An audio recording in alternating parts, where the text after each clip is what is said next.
Bienvenidos a este nuevo seminario de semiología médica. En el día de hoy veremos algunas definiciones, signos vitales y generalidades del examen físico.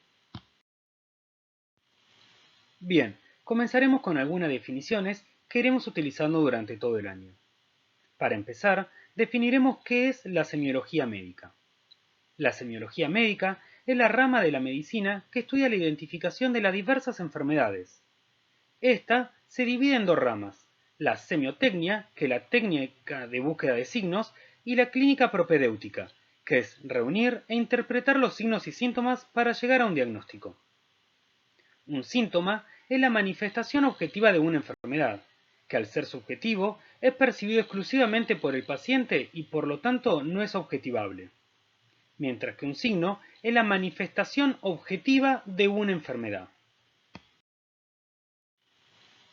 Un síndrome es un conjunto de signos y síntomas que se relacionan entre sí, comparten la fisiología, pero obedecen a distintas etiologías. En cambio, una enfermedad es un conjunto de síntomas y signos que corresponden a una sola causa.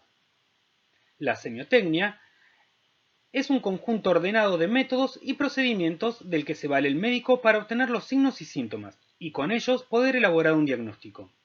Y el diagnóstico es la identificación de una enfermedad para efectuar su pronóstico y la terapéutica correspondiente. Comencemos con los signos vitales. Los signos vitales son las medidas de varias características fisiológicas humanas, tomadas para valorar las funciones corporales más básicas. Aquí veremos los valores normales y cómo se denominan sus alteraciones de los siguientes signos vitales. La frecuencia cardíaca, que mide la velocidad con la que el corazón late. El ritmo cardíaco normal va a depender de factores tantos como la edad, la cantidad de ejercicio, si el paciente está sentado de pie, medicamentos, etc. La frecuencia respiratoria mide los ciclos ventilatorios. Debemos recordar que cada ciclo está compuesto por inspiración y expiración. Los cambios respiratorios leves pueden ser por causas como tener la nariz tapada o hacer actividad física intensa. Sin embargo, una respiración lenta o rápida también puede ser un signo de una patología. La temperatura corporal, con sus distintos niveles de evaluación, y por último, pero no menos importante, la presión arterial, que mide la fuerza de la sangre contra las paredes de las arterias. Comencemos con la frecuencia cardíaca. Como ya dijimos, es la velocidad con la que late el corazón. Su valor normal ronda entre los 60 y 90 latidos por minuto. A la disminución la denominaremos bradicardia, mientras que el aumento se denomina taquicardia. En la frecuencia respiratoria evaluaremos la cantidad de ciclos respiratorios por minuto. Su valor normal va de 12 a 16 ventilaciones por minuto. A la disminución la llamaremos bradipnea, mientras que su aumento taquipnea. En los módulos de cardiología y de respiratorio se profundizarán sobre estos temas, ya que existen distintas técnicas y distintos sitios para tomar estos signos vitales. Continuamos con la temperatura corporal. Aquí recomendamos tomarla en orificios naturales y no la temperatura cutánea, ya que esta última no es un fiel reflejo de la temperatura interna. A modo de ejemplo, en una habitación fría, la temperatura de la piel puede descender notablemente sin que se altere para nada la temperatura interna. Por lo tanto, se aconseja la toma en la cavidad axilar, siempre ejerciendo una presión en el brazo para que quede comprimida la axila, en la boca, por debajo de la lengua y con los labios cerrados, en el recto o en el conducto auditivo externo. Otro sitio de toma de temperatura puede ser la vagina y el pliegue inguinal, pero estos no son tan utilizados en la práctica clínica. Es importante señalar que en cada sitio de toma de temperatura, el valor irá variando. Por lo tanto, es imprescindible saber los valores normales de cada lugar de toma de la temperatura corporal. Aquí profundizaremos un poco sobre la temperatura axilar y la temperatura rectal. En la temperatura axilar, el valor normal va de 35,9 grados centígrados a 36,9 grados centígrados.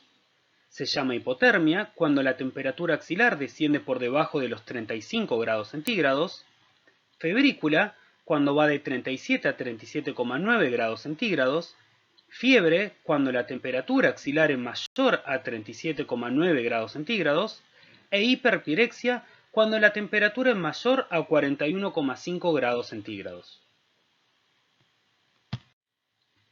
La temperatura rectal es mayor a la temperatura axilar, y sus valores pueden ir de 0,6 a 1 grado centígrados mayor a la temperatura axilar.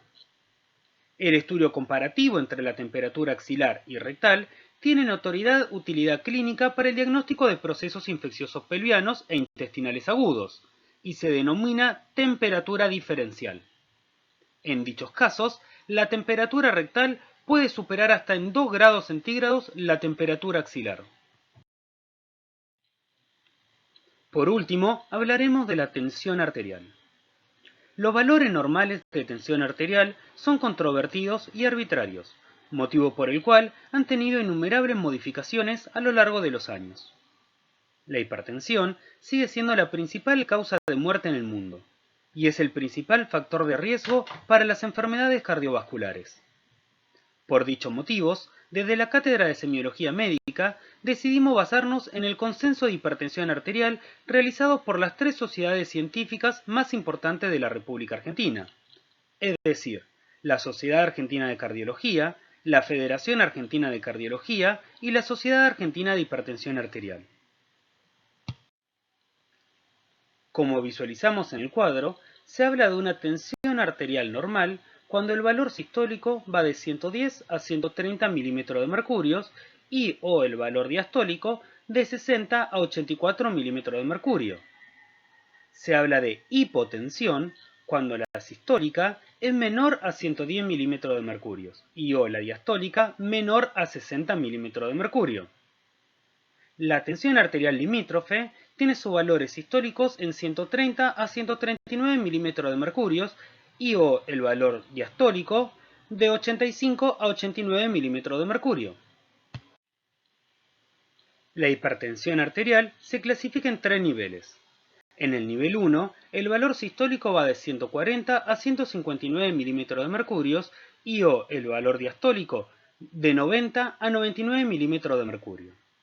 En el nivel 2, el sistólico va de 160 a 179 milímetros de mercurio y o el diastólico de 100 a 109 milímetros de mercurio. Y en hipertensión nivel 3, los valores sistólicos son mayores o iguales a 180 milímetros de mercurio y o el valor diastólico mayor a 110 milímetros de mercurio. Cuando los valores de la tensión arterial sistólica y diastólica clasifican en categorías diferentes, se debe elegir las más altas, basándose siempre en el promedio de 2 mediciones obtenidas en 2 o más consultas luego del examen inicial. Muy bien, ahora hablaremos sobre las generalidades del examen físico. Una exploración clínica a conciencia y con detenimiento, además de suministrarnos datos útiles para el diagnóstico, permite identificar otras alteraciones clínicas no sintomáticas y en algunos casos realizar prevención de enfermedades. El examen físico se debe realizar en cada consulta médica, sin importar si ésta es de forma ambulatoria o de guardia. Sin embargo, en la consulta de guardia médica se priorizará el examen físico orientado al motivo de consulta, para luego estudiar el resto de los sistemas. Como iremos viendo a lo largo de la cursada, el examen físico es el eje central no solo de la semiología médica, sino también de la medicina en general.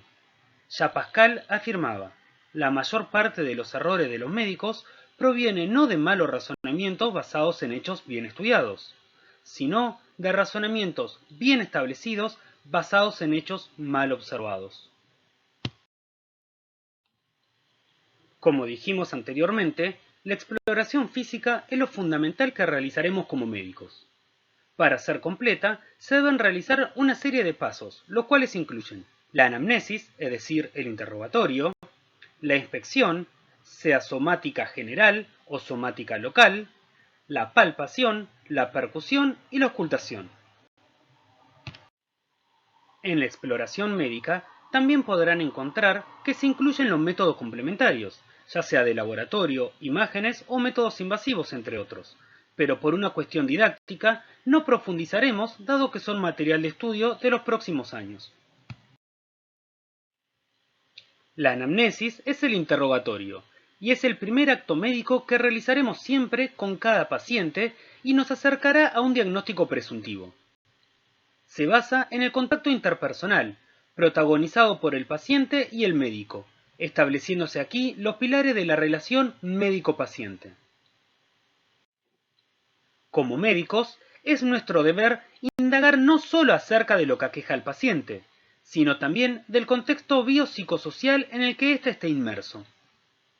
Para realizar una correcta anamnesis, es fundamental tener en cuenta el modelo de historia clínica, ya que los datos recabados no serán necesarios para realizarla eficazmente. En las próximas clases veremos el modelo de historia clínica y cómo completarlo. La anamnesis debe tener un orden con el fin de evitar olvidos u omisiones. Sin embargo, no se debe ser riguroso con el mismo, debido a que si el paciente refiere algo fuera de este orden, se debe poder continuar con aquello que el paciente refiere, para luego volver a seguir la anamnesis. El siguiente paso del examen físico es la inspección.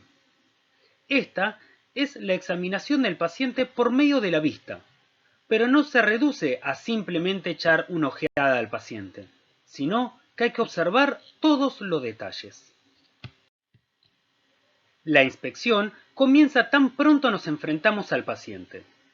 Lo observaremos al ingresar a la consulta, durante el interrogatorio y cuando, al finalizar, se prepare para el resto del examen físico. Para poder realizarlo de forma correcta, se precisan 3 circunstancias. Primero, buena luz. Segundo, una posición correcta del paciente. Y por último, una atención concentrada en el mismo. En la inspección hay algunas particularidades a observar, como por ejemplo, los hábitos y vestimentas. Aquí, la evaluación no se centra si el paciente está a la moda o no, sino si las prendas son acordes al clima externo y a la época del año en que se encuentra. También nos permitirá una aproximación a los hábitos higiénico-dietéticos del paciente. La actitud, refiriéndose a la postura corporal que adoptan los pacientes. El modo en que el paciente se sostiene de pie, su forma de caminar, cómo se sienta o cómo se acuesta, etc. Igualmente, de este tema hablaremos cuando desarrollaremos en profundidad el tema impresión general. También es importante evaluar el estado nutricional de nuestro paciente, ya sea calculando el índice de masa corporal o tomando distintas medidas antropométricas del paciente. También debemos inspeccionar de forma minuciosa la piel y la fanera de nuestro paciente, prestando real importancia a las lesiones cutáneas que aquí se pueden presentar, así como también a la distribución del vello corporal, la coloración, la consistencia, la elasticidad y la temperatura corporal que presenta nuestro paciente. Es fundamental también observar cómo camina el paciente. Por ello, es de buena práctica observarlo mientras se acerca a la consulta. Los trastornos de la marcha orientan hacia determinados padecimientos, sobre todo neurológicos y del sistema locomotor. La evaluación de la actitud del paciente tiene un gran valor semiológico, ya que los enfermos adoptan de forma instintiva la postura que hace que su mal sea más llevadero. Para algunas bibliografías podrán encontrar que se emplean de forma distinta los términos actitud, postura o posición, diferenciándose en que la postura es de forma pasiva, sin esfuerzo o con un esfuerzo muscular mínimo. En cambio, la actitud se presenta un acto preparatorio para un determinado movimiento. Para la cátedra, las diferencias entre ambos términos no son relevantes clínicamente, por lo que se utilizarán indistintamente, así como también se emplea en la bibliografía oficial, es decir, el libro Argente Álvarez. Por lo tanto, hablaremos de actitud como la relación que mantienen los distintos segmentos corporales entre sí. Lo normal es la actitud compuesta. Existen variaciones patológicas que veremos en los próximos módulos, como por ejemplo la ortopnea, que es la posición sentada obligada del paciente con disnea grave que se encuentra imposibilitado de mantener el decúbito. También existen las posturas antálgicas, como por ejemplo la posición genupectoral, también llamada plegaria maometana, que se encuentra en los derrames pericárdicos o en las pancreatitis. El decúbito es la postura que adopta el paciente estando acostado. Aquí debemos constatar primero si el decúbito es activo o pasivo. Se denomina decúbito activo cuando el paciente puede adoptarlo y modificarlo voluntariamente, siendo el decúbito pasivo la situación contraria. Dentro del decúbito activo se encuentra la forma indiferente, que es cuando se lo puede variar a voluntad sin impedimentos, el preferencial, si al adoptarlo el paciente se siente mejor, ya sea disminuyendo o desapareciendo sus molestias, y por último, el decúbito obligado, que es cuando la patología que padece imposibilita otras posiciones. En cualquiera de estas variedades, el paciente puede colocarse en decúbito dorsal, que es el paciente tendido boca arriba, en decúbito ventral, que es el paciente tendido boca abajo, o en decúbito lateral, que es el paciente tendido de costado. El hábito del paciente es el aspecto global que proporciona la inspección directa, basándose en la medida o proporción relativa de sus segmentos corporales. Así bien, se pueden distinguir tres tipos de hábitos: el brevilíneo o pictíneo, el mediolíneo o normoesplácnico y el longilíneo. Durante muchos años, o siglos diríamos, se estudió la relación entre las distintas patologías, tanto físicas como mentales, y el hábito del paciente. Sin embargo, hoy en día se sabe que no existe correlación alguna, aunque sí los distintos tipos de hábitos pueden llegar a constituir un factor de riesgo. Como por ejemplo, está demostrado que las personas con hábito longilíneo tienen mayor predisposición a tener bullas pulmonares y por consiguiente a la aparición de neumotórax espontáneos. En las facies evaluamos la cara del paciente. En la cara se reflejan las reacciones provocadas por el mundo exterior, como ser interés, miedo o repugnancia, pero también las excitaciones que tienen su origen en el propio individuo, ya sea alegría, tristeza, angustia o preocupación. A su vez, existen algunos casos en que trastornos o patologías médicas pueden provocar alteraciones en la cara. A la facie normal la denominaremos facie compuesta. Y también existen facies patológicas, como por ejemplo encontraremos las facies anémicas, que es cuando se presenta una palidez que puede comprometer hasta los labios, las facies cianóticas, que es la coloración azulada de las mismas, o la mitral. También existen las facies en los distintos trastornos tiroideos, facie cushingoide, etc. En la próxima clase se profundizará más al respecto. El siguiente paso del examen físico es la palpación. La palpación es el método de exploración que se vale del sentido del tacto, permitiendo que las partes normales o patológicas colocadas bajo la piel o en cavidades naturales puedan ser examinadas. Al palpar, debe colocarse al paciente en la posición más adecuada para cada órgano, que será aquella en que la relajación de la pared es máxima y el órgano se hace más abordable. Para la técnica deben seguirse unas normas generales, aunque, como veremos posteriormente, cada sistema, ya sea respiratorio, abdominal o cardiovascular, tiene sus características propias. Las manos deben estar tibias y las uñas cortas. El frío embota toda la forma de sensibilidad, provocando por vía refleja la contractura de los músculos subyacentes y el aumento de la tensión parietal. El largo de las uñas, además de no ser higiénico para el examinador, puede producir lesiones en la piel del paciente y dificultarnos el examen palpatorio. Por último, se debe evitar la compresión brusca, dado que ello puede generar una respuesta involuntaria que nos altere el examen físico. Como regla, se debe ser suave pero firme. Hay distintos tipos de palpación. La palpación puede ser uni o bimanual, según se realice con una o con ambas manos, y uni o bidigital, según se investiguen los puntos dolorosos, colecciones u orificios con uno o dos dedos. La palpación monomanual es útil para explorar la región precordial, las paredes, la tensión y algunos órganos abdominales.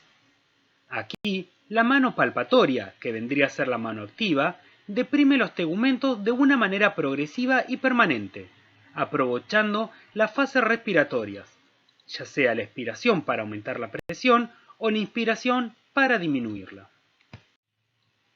En la palpación bimanual, ambas manos pueden ser activas, como por ejemplo en la maniobra de enganche de Matthew para la palpación hepática, o bien puede ser una activa y otra pasiva. Este último caso puede ser para relajar la pared abdominal, como por ejemplo en la maniobra de Galambos, para crear un apoyo resistente, como por ejemplo ocurre en la palpación renal, o para ayudar o favorecer la penetración de la mano activa, principalmente en los pacientes con abundante panículo adiposo. El siguiente paso del examen físico es la percusión. Este método semiológico consiste en golpear suavemente la superficie del cuerpo con el fin de obtener sonidos, cuyas cualidades permitirán reconocer el estado físico del órgano subyacente. La percusión debe ser suave, superficial y siempre de igual intensidad, no empleando demasiada energía, ya que puede provocar dolor, ni realizando demasiados golpes simultáneos, dado que no permitimos la generación del sonido por superposición. Existen distintos métodos, teniendo cada cual mayor o menor utilidad dependiendo las zonas a percutir.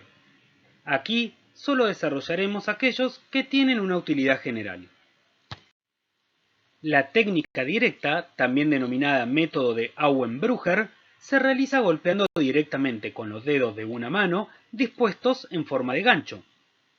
Esta percusión apenas se utiliza, siendo su utilidad mayor para estructuras óseas.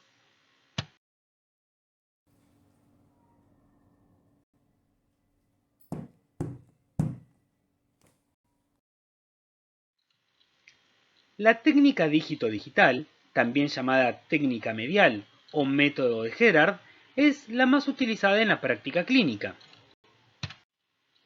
Se realiza con ambas manos. Se interpone el dedo índice o medio, llamado dedo plexímetro de una mano, entre el dedo que golpea, llamado dedo percutor, de la otra mano y la superficie del cuerpo. El dedo plexímetro se apoya con firmeza sobre la zona a explorar, adoptándolo a las desigualdades de la superficie para eliminar la interposición de aire entre este y la piel.